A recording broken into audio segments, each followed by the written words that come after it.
Hey everyone, what's education के एक और एपिसोड में आपका वेलकम है। आज हम एक ऐसे टॉपिक पे डाइव करने वाले हैं जो इंडिया के एनर्जी लैंडस्केप को समझने के लिए बहुत क्रूशियल है। इंडिया के टॉप कोल प्रोड्यूसिंग स्टेट्स। कोल इंडिया के लिए सिर्फ एक मेजर एनर्जी सोर्स ही नहीं है, बल्कि हमारे इंडस्ट्रियल ग्रोथ की बैकबोन भी है। तो चलो शुरू करते हैं इंडिया के टॉप कोल प्रोड्यूसिंग स्टेट्स पर एक कॉम्प्रिहेंसिव गाइड। सबसे पहले झारखंड, जिसे अक्सर इंडिया का कोल हब कहा जाता है।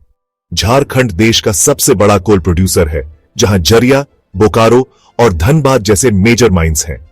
यहां का कोल मोस्टली बिटुमिनस होता है, जो एनर्जी प्रोडक्शन के लिए एक्सीलेंट है। लेकिन सब कुछ इतना आसान नहीं है। झारखंड को अंडरग्राउंड फायर्स और डिस्प्लेसमेंट इश्यूज जैसे सिग्निफिकेंट चैलेंजेस फेस करने पड़ते हैं। नेक्स्ट है छत्तीसगढ़, जहां कोरबा कोलफील्ड्स हैं। कोरबा को अक्सर इंडिया का पावर कैपिटल कहा जाता है, उसके सब्सटेंशियल कोल रिजर्व्स की वजह से। यहां की कोल क्वालिटी थर्मल पावर प्लांट्स के लिए आइडियल है। साउथ ईस्टर्न कोल फील्ड्स लिमिटेड SECL इस रीजन में ऑपरेट करने वाली प्राइमरी कंपनी है। आगे बढ़ते हैं, ओडिशा के बारे में बात करते हैं। तालचेर, झारसुगुड़ा और अंगुल जैसे की एरियाज के साथ ओडिशा एक सिग्निफिकेंट कोल प्रोड्यूसर है। तालचेर कोलफील्ड इंडिया के सबसे बड़े कोल ब्लॉक्स में से एक है और स्टील प्लांट्स, सीमेंट इंडस्ट्रीज और पावर प्लांट्स को कोल सप्लाई करने में क्रूशियल रोल प्ले करता है। लेकिन डिफॉरेस्टेशन और ट्राइबल डिस्प्लेसमेंट जैसे एनवायरमेंटल इश्यूज यहां मेजर कंसर्न्स हैं।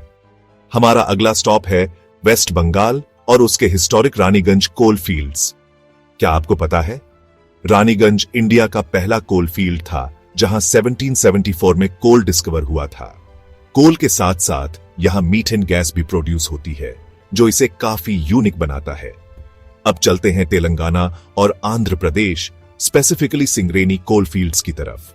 Singareni collieries company limited SCCL यहां ऑपरेट करती है और मेनली स्टेट के थर्मल पावर प्लांट्स और सीमेंट इंडस्ट्रीज के लिए कोल सप्लाई करती है। कुछ और स्टेट्स भी हैं जिनका कंट्रीब्यूशन छोटा है, जैसे मध्य प्रदेश में सिंगरौली कोल फील्ड, महाराष्ट्र में चंद्रपुर और वर्धा वैली, और उत्तर प्रदेश में सोनभद्र रीजन।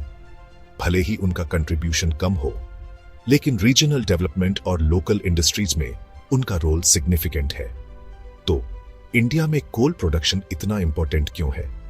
वेल, इंडिया की टोटल इलेक्ट्रिसिटी का लगभग 55% कोल से जनरेट होता है।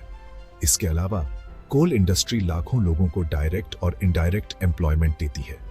और यह भी मत भूलिए कि इंडिया बहुत सारा कोल यूज करता है, लेकिन अपनी डिमांड्स पूरी करने के लिए सिग्निफिकेंट अमाउंट इंपोर्ट भी करता है। लेकिन चैलेंजेस भी हैं। एनवायरमेंटल पोल्यूशन, फॉरेस्ट्स और ट्राइबल एरियाज में इंटरफेरेंस और रिन्यूएबल एनर्जी की बढ़ती जरूरत, ये सब सिग्निफिकेंट हर्डल्स हैं। कंक्लूजन ये है कि इंडिया में कोल प्रोडक्शन कई स्टेट्स में फैला हुआ है, जिसमें झारखंड, छत्तीसगढ़ और ओडिशा सबसे आगे हैं। आगे चलकर इंडिया को अपनी कोल नीड्स और एनवायरमेंटल प्रोटेक्शन के बीच एक बैलेंस बनाना होगा। अगर आपको ये इन्फॉर्मेशन यूजफुल लगी तो व्हाट्स एजुकेशन को लाइक, शेयर और सब्सक्राइब करना मत भूलना। और भी इंसाइटफुल कंटेंट के लिए अगले टाइम तक क्यूरियस रहिए।